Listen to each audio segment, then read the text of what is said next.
Hey everyone, tonight I'm reviewing Wolves at the Door 2016 and I'm giving it 3 out of 5. It opens with text telling the viewer the events we're about to see took place in the summer of love 1969. The Manson family murders the film is based on did take place in 1969, but the summer of love was 1967. So before the film even starts properly, we know it doesn't really care about historical accuracy. Sharon Tate and her friends lost their lives to the Manson family, and this film tells that story in a generic slasher film way.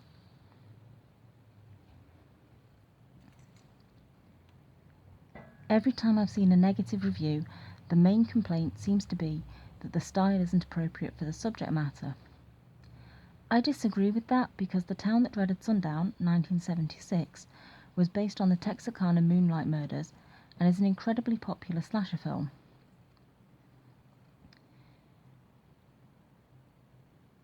It changed some of the events, and it isn't the most respectful way to tell the story, but it's so popular that it's still shown at Texarkana's Movies in the Park Halloween event every year. So with that in mind, I think it's possible to base a slasher film on the Manson family murders and have people love the film even if bits are changed to make it more of a fun slasher. But Wolves at the Door doesn't do that.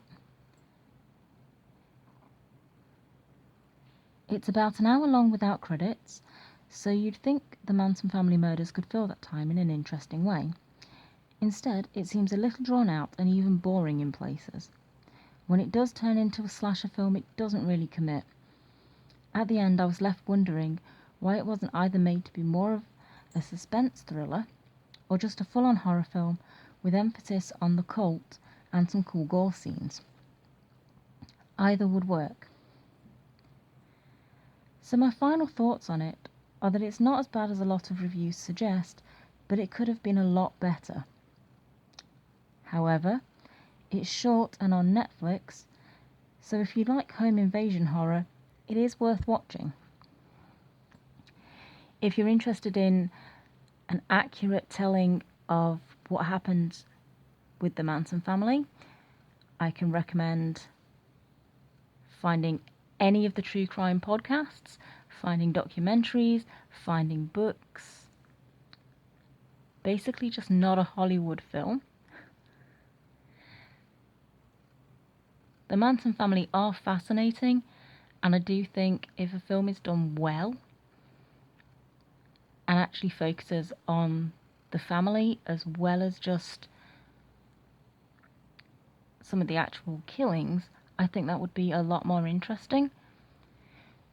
Without any focus on the Manson family themselves, what you get is that generic slasher. And yes, you can maybe say that you'd care more about what I'm going to call the characters, because this is actually a film, even though it's based on true events. You could say that you'd care more about them because obviously we know who Sharon Tate was. So, that's very different to just a generic slasher film character. But the actual way that the invasion takes place, the way the murders take place, without that actual background of the Manson family, without explaining anything about their motives, the reasons they were doing this,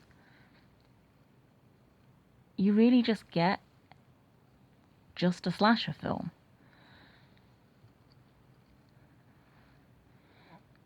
And I think to do justice to this subject matter, you really have to either cover it completely or don't cover it at all. Either make it the Manson family murders or just make a completely fictional slasher film.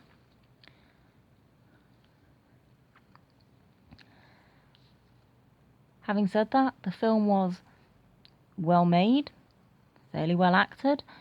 There was nothing that really stuck out to me as bad with the acting, unlike some of the films I've seen based on the Manson family murders. The soundtrack was really good. But there's nothing that really elevated it above just any of the hundreds or thousands of other kind of average slasher films.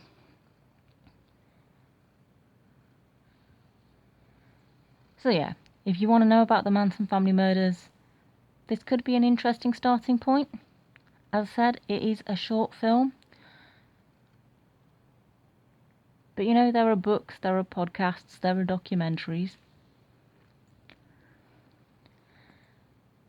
The more I think about it, actually, I think watch a documentary, read a book, or listen to a podcast about the Manson family murders. And if you want to see a really good home invasion horror film, maybe watch The Strangers or Hush. I can't remember what year either of those were made.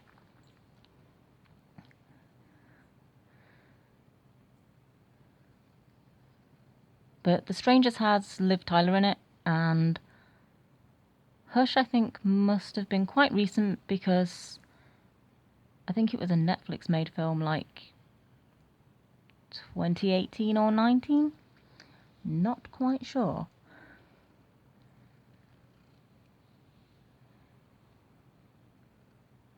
And now I'm tempted to very quickly look that up.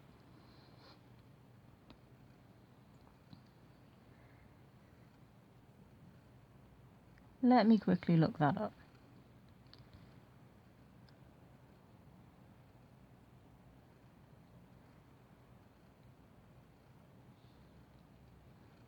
And my IMDb is not opening.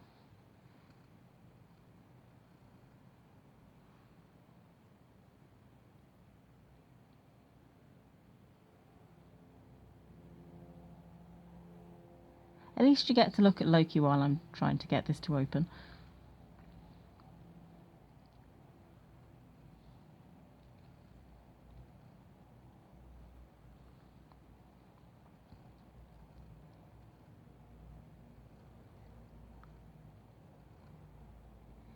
This is just not working for me. I really wish I'd thought about this before I started filming, because then I could have actually gone and checked this.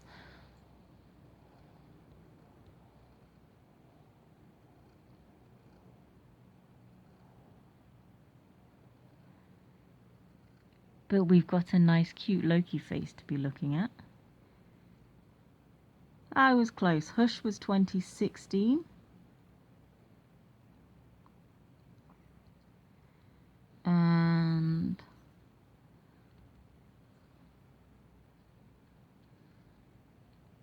I'm going to look up The Strangers, and I'm going to find out that I was completely wrong and it's not Liv Tyler and I'm imagining a completely different film.